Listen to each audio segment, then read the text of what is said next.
Now, I know this was a long time ago in the modern era of fast paced digital media, but I'm going to ask you to remember back about 6 or 7 weeks to this. Simple facts, because these things get obscured too much. But there are simple facts about the Democrat shutdown that everybody needs to recognize. Here's four of them. First of all, we have to have Democrats to reopen the government. You got to have 60 votes in the Senate.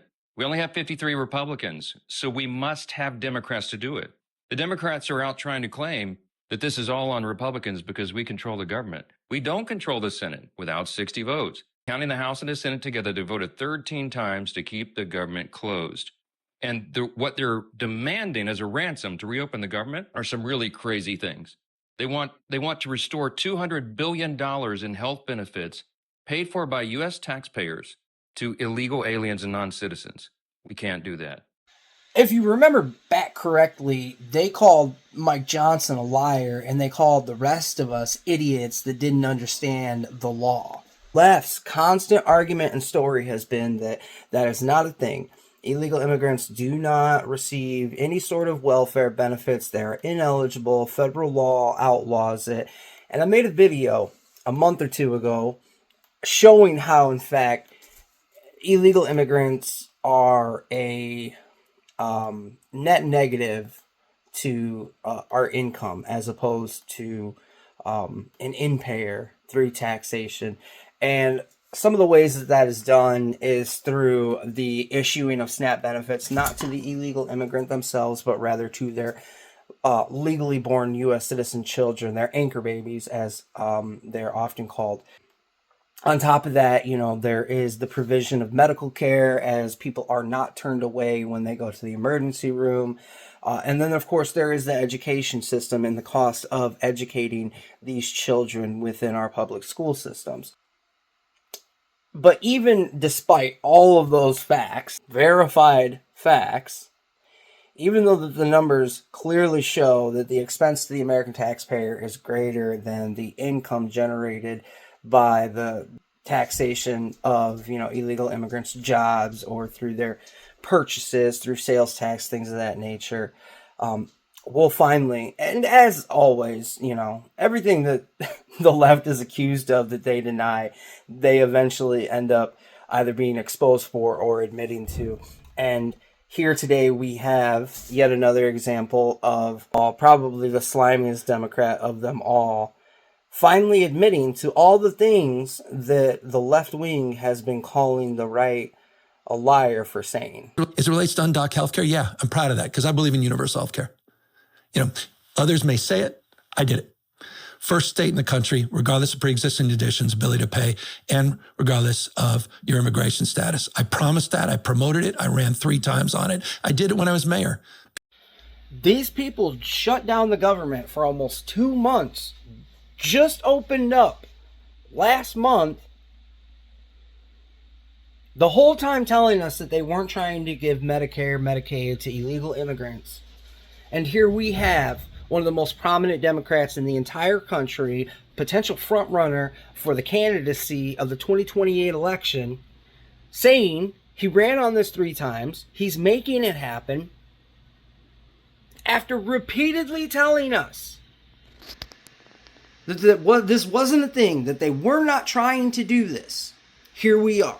And it's just like they say, we're not trying to take anyone's guns away, yet here we are in states like Maryland and California and Illinois, where they restrict and restrict and restrict. Here in Illinois, you got to have a special fucking ID just to purchase a firearm.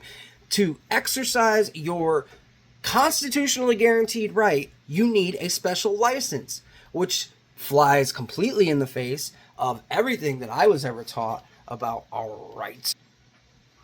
And simultaneously throwing a bitch fit, crying about how their rights are being taken away because the legality of abortions has been returned to the states rather than federally enforced. People know who I am. We failed on the border. We need to own up to that. Largest border crossing in the Western Hemisphere in my state. Spent $1 billion+ to do migrant centers, try to put a lid on things. And it was quite critical, but I tried to do it in a respectful way of the Biden administration. We failed on the border. We have to own that. Oh, look, another accusation that they're admitting to being true. But we've also failed as a consequence because of that to lead the comprehensive immigration question. We've got to get the border right, then we can get to that. But I say that to make the point. You don't need sanctuary policy in this country if we have a federal government doing its job. You mean like policing the border and deporting illegal immigrants? In the absence of that, we'll deal with the cards that are dealt. And one of the cards that are dealt is people are going to end up in the emergency room, and you're going to pay for that one way or another. That's exactly what we've been saying. We know. That's why we don't want them here, or at least one of the reasons. I want to keep people out of the emergency room. I want to keep people healthier. I want to keep people safer. And that's why we've advanced these values. Trump uses it as a cudgel. He uses it very effectively to attack our party and our values. But I'll stand up to it. And good people can disagree, but I'm very mindful. Why did Democrats fail on the border? Because we didn't own up to the reality. We didn't take responsibility. But beneath it, what happened, right? Joe Biden was not a guy who didn't know that you shouldn't have, chaos at the border. You sent down National Guardsmen at a level of why for policies, well, I think not just what happened. The why was what happened? Everything's in reaction to Trump. Sort of the overreach of Trump. Yeah. We come back and we then move 180 degrees in the opposite direction when we didn't need to or shouldn't have. I wonder if he realizes that he just validated the entire idea that the left wing has been functioning completely on Trump bad as far as like policy direction and decision making goes. And you saw mass migration across the country. It was hardly unique in the United States. You had all of the shock and supply chain shock and issues around COVID, coming out of COVID, et cetera, that created even more pressure. And then it became overwhelming. And then what also became overwhelming was this notion that we can't do it without Congress. And then Biden then proved Trump right by doing it without Congress. And in the last 6 months, we saw a significant decline in border crossings under the Biden administration that ultimately led to benefits for Trump, claiming he did it all at the end when he really closed the gap marginally. I really don't understand those mental gymnastics because Trump didn't benefit from Biden closing the last border that last 6 months or from Biden's immigration policy in any way other than the fact that it gave him immigration as an issue to run on. But realistically, if Biden would have done his fucking job at the border, we wouldn't have all these extra 10, 15 million illegal immigrants in the country. Thus, Trump wouldn't need to be sending out ICE into these neighborhoods, creating the exact scenario the left needs to call him a fascist. But we paid a huge price for that. And we picked up, I think, the wrong lessons in the midterms. We outperformed in the midterms. And this was a time when all Democratic governors were critical. You saw it publicly. And then they did better than we all expected. And they said, why don't we just focus on these other issues? Mistake.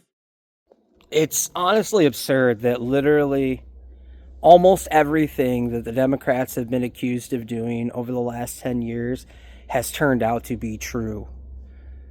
And still, people on the left think that they're the arbiters of truth. From the Russian collusion hoax to hiding Hunter Biden's laptop, to this today, saying that, no, we're not giving health care and welfare to illegal immigrants. We don't want to do that. No, that's not why we're shutting down the government. To less than 2 months later, Gavin Newsom, governor of the largest state in the country, coming out and saying, yes, that's my goal. And this man has every intention of being president in 2028. So, if you care about illegal immigration, if you don't want your taxpayers going to funding these people from third world nations that really have little to contribute to our nation, I really suggest that you do not slack come midterms, come 2028, but especially come midterms. Because if we lose the House and Senate, they're going to give health care, SNAP benefits, all that to the illegal immigrants. Hey, so it seems like these social media companies aren't too fond of my particular opinions And it seems pretty apparent that they are trying to minimize my outreach. So if you like the content, hit the follow button, check back in daily because I'm posting almost every day. I hope you guys have a good one. Peace.